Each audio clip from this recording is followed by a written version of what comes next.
देखिए, झारखंड में रामनवमी पर हाई अलर्ट जारी किया गया, उसको लेकर प्रशासन मुस्तैद दिखाई दे रहा है। रामनवमी से पहले पुलिस ने मॉक ड्रिल की है, तैयारियों की समीक्षा की है। संवेदनशील शहरों में भारी फोर्सेस की तैनाती झारखंड में की गई है। सोशल मीडिया पर भी कहा जा रहा है कि पैनी नजर रखी जा रही है। वहीं अगर हजारीबाग की हम बात कर लें तो यहाँ 30 दिनों में, पिछले 30 दिनों में 2 बार हिंसा के बाद से अब सतर्कता बरती जा रही है।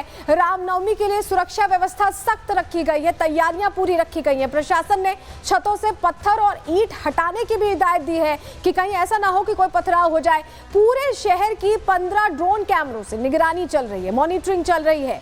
ड्रोन से छतों की भी तलाशी ली जा रही कि क्या कहीं कोई पत्थर और इस तरह की चीजें तो नहीं रखी हैं जो शोभा यात्रा को रोकने के लिए हो। पुलिस के जवान शोभा यात्रा मार्ग पर पैनी नजर बनाए हुए एक एक चीज देख रहे हैं। हजारीबाग में हमारी सहयोगी मौजूद है, उन्होंने रिपोर्ट तैयार की है। पूरी तैयारी को लेकर उनकी रिपोर्ट देखिए। तो लगातार रामनवमी जुलूस के दौरान यहाँ पे किसी तरह का विवाद उत्पन्न ना हो, पुलिस प्रशासन की टीम है। ये देखिए, एक पुलिस की वैन जो है वो भी जा रही है, अलग अलग इलाकों में पुलिस की वैन जो है वो जा रही है। और झंडा चौक है, यहाँ पे झंडा चौक में खास तौर पर बात करें तो ठीक सामने जामा मस्जिद है। उसी जामा मस्जिद से निकल करके झंडा चौक होते हुए जो रामनवमी का जुलूस है, ऐतिहासिक जुलूस है, वो निकलता है। बात हजारीबाग की करें तो उत्साह लोगों में काफ़ी ज़्यादा है, खरीदारी लोग कर रहे हैं, लोगों में एक उत्साह तो देखने को मिल रहा है। लेकिन इसी के साथ साथ देखिए, कहा जाता है कि पूरा हजारीबाग जो है वो राम नाम की गूंज से उठ रखा है। तो आपने देखा, पूरी तैयारी की रिपोर्ट दिखा रही थी हमारी सहयोगी कोमल। लेकिन आपको बताएं कि यहाँ पर एक एक चीज अंडर मॉनिटरिंग है। इसको लेकर हमने कमिश्नर से भी बात की, उन्होंने क्या कहा उनको सुनिए। देखिए, गवर्नमेंट में जो झारखंड सरकार है इसमें विल पावर नहीं है।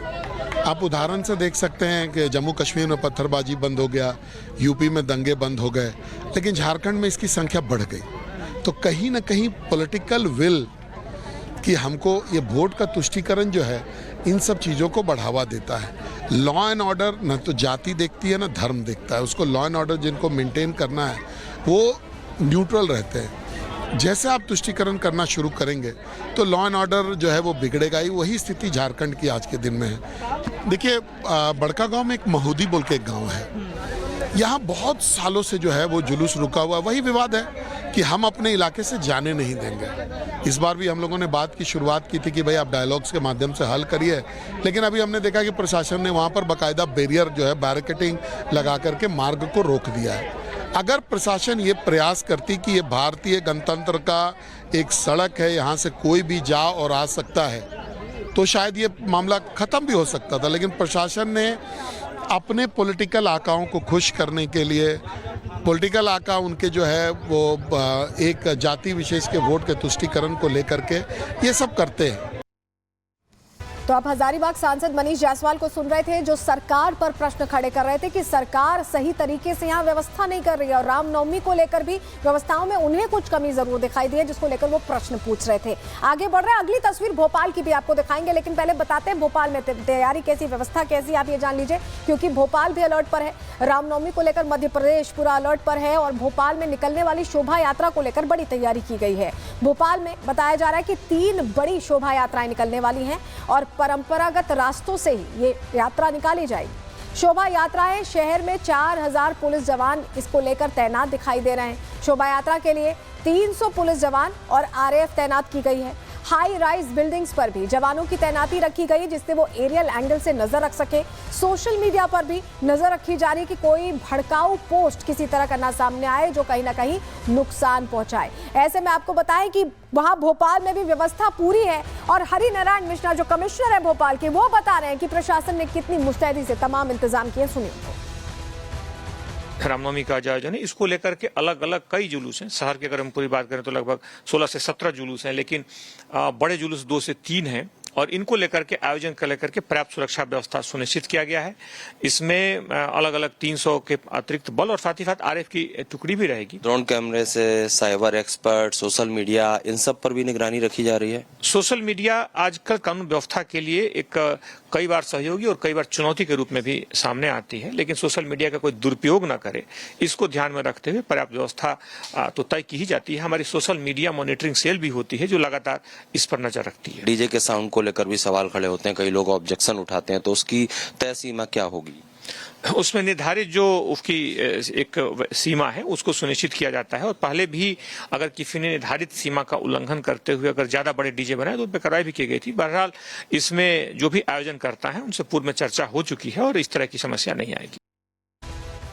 तो अलग अलग शहरों में रामनवमी को लेकर क्या तैयारी, ये हमने आपको डिटेल में बता दिया। लेकिन आप बताते हैं आपको कि प्रधानमंत्री नरेंद्र मोदी क्या बड़ी सौगात रामनवमी के दिन पर देने वाले हैं। रामेश्वरम की ये तस्वीर देख लीजिए, ये कल पम्बन ब्रिज का उद्घाटन होना है। ये रामेश्वरम वासियों को सौगात मिलने वाली, और सिर्फ रामेश्वरम वासियों को नहीं बल्कि भारत वासियों को, क्योंकि इससे कहीं ना कहीं जो इकोनॉमिक ग्रोथ है उसमें बूस्ट मिलेगा। और ये पहला वर्टिकल ब्रिज है, पहला वर्टिकल लिफ्ट ब्रिज है भारत का जो अब हमें मिल गया है। रामेश्वरम वो जगह जहां पहले उस दौर में भगवान राम के दौर में हमने एक हैरान करने वाला एक तरह से देखे नमूना इंजीनियरिंग का देखा था। पत्थर से उन्होंने पूरा रास्ता बना दिया था लंका तक, और अब ये ब्रिज भी रामेश्वरम में कल पम्बन ब्रिज का उद्घाटन होने वाला है। पहला वर्टिकल ब्रिज है और यहाँ पर प्रधानमंत्री रामेश्वरम में पूजा अर्चना करेंगे और यहीं पर वो रामनवमी का त्योहार मनाने वाले हैं। तो ये पूरी तैयारी ऐतिहासिक आस्था के केंद्र से भगवान राम की पूजा अर्चना कर शुरुआत करेंगे प्रधानमंत्री नरेंद्र मोदी, और बड़ी सौगात भी देने वाले हैं। पम्बन ब्रिज के बारे में भी थोड़ी आपको जानकारी दे देते हैं। आपने लंदन में टावर ब्रिज देखा होगा, उसी तरह का ब्रिज अब भारत में भी है। भारत में बना पहला वर्टिकल लिफ्ट सी ब्रिज पम्बन ब्रिज होगा और कल इसका उद्घाटन होने वाला है। आपको बताएं, हिंद महासागर में इंजीनियरिंग का ये चमत्कार ही कहेंगे। पीएम मोदी कल यहीं पर रामनवमी का त्योहार मनाने वाले हैं, पर्व मनाने वाले हैं। आधुनिक मानकों पर यह तैयार किया गया ब्रिज और चक्रवाती तूफान रोधी है पम्बन ब्रिज। इसके अलावा अगर भूकंप आ जाए तो भी ये पुल टिका रहेगा। वहीं 25-25 टन एक्सल लोड के लिए डिजाइन किया गया है। यात्री ट्रेन और मालगाड़ियों को भी इस पर चलाया जाएगा। ब्रिज से ज्यादा गतिविधियों को, आर्थिक गतिविधियों को बढ़ावा मिलेगा और इसी पर फोकस यहां होता दिखाई दे रहा है। तो इसको लेकर तैयारी पूरी है। कल रामनवमी पर किस तरह की तस्वीरें आती हैं उस पर भी हमारी नजर रहेगी, हम आपको दिखाएंगे वो तस्वीरें। लेकिन आगे बढ़ रहे हैं, अगली खबर का रुख कर रहे हैं और अब बात वक्फ बिल की करने वाले हैं जो दोनों सदनों से पास हो गया है। लेकिन विरोधियों के अंदर इस बिल के पास होने के बाद खलबली मची हुई है, हंगामा मचा हुआ है। उन्हें समझ नहीं आ रहा कि अब क्या करें, क्योंकि जब बात करने का मौका दिया तो वॉकआउट का सीजन चल रहा था। जेपीसी से वॉकआउट, सदन से वॉकआउट, बीएससी से वॉकआउट, हर जगह से वॉकआउट। और अब जब बिल पास हो गया है तो उन्हें टेंशन हो गई है। टेंशन इस बात की कि अब वो कैसे बताएंगे कि वो मुस्लिमों के सच्चे रहनुमा हैं। और यही वजह है कि इन्होंने नया पैतरा आजमाने की कोशिश की है। ये बताने के लिए कि उन्हें अभी भी चिंता है, उन्होंने कोर्ट का रुख किया है। लेकिन पहली बार नहीं किया, पहले भी कोर्ट का रुख करते रहे। क्या ये चिंता में कोर्ट का रुख किया गया है या एजेंडा कुछ और है, अब यही आपको बताने जा रहे हैं। क्योंकि पहले तस्वीर दिखाकर ही शुरुआत करेंगे, तस्वीर से आप बेहतर समझ पाएंगे। तस्वीर दिखाइए, तस्वीर आपके सामने रख रहे हैं। दो तस्वीरें देखिए जहां पर आप देखिए कि ओवैसी एक तरफ सदन के अंदर बातें बड़ी बड़ी करते हैं और कहते हैं कि मैं बिल फाड़ रहा हूं। सुप्रीम कोर्ट में अब उन्होंने रुख कर लिया, सुप्रीम कोर्ट पहुंच गए हैं और वहां उनकी तरफ से अपील फाइल कर दी गई।